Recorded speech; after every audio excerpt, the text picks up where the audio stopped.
For a disturbing 42 seconds, a Los Angeles police officer repeatedly stunned a teacher with a taser gun this month as other officers tried to pin and handcuff the man in the middle of a busy Venice street.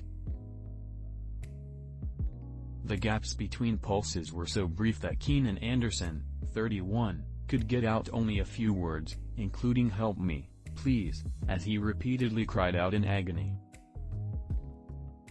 Anderson died several hours later, though his cause of death has not yet been established.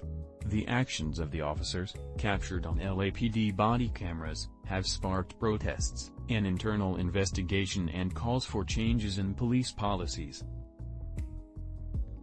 In particular, the case has placed scrutiny on Los Angeles Police Department guidelines on officers' use of tasers.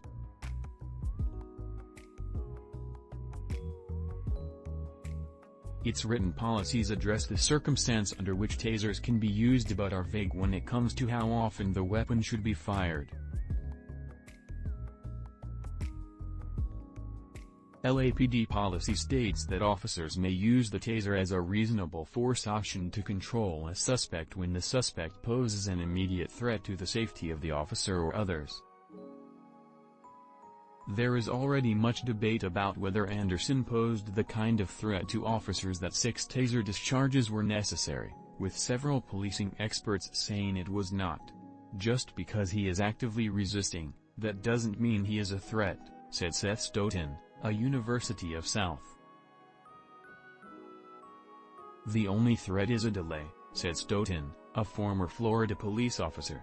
It doesn't appear to me the officers believe the taser protects them from harm.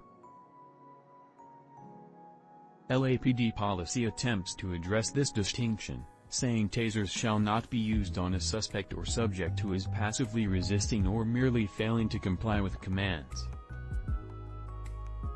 Not responding to verbal commands, the policy states, is not grounds for using a taser. Another major question for use of force experts concerns the number of times Anderson was tased.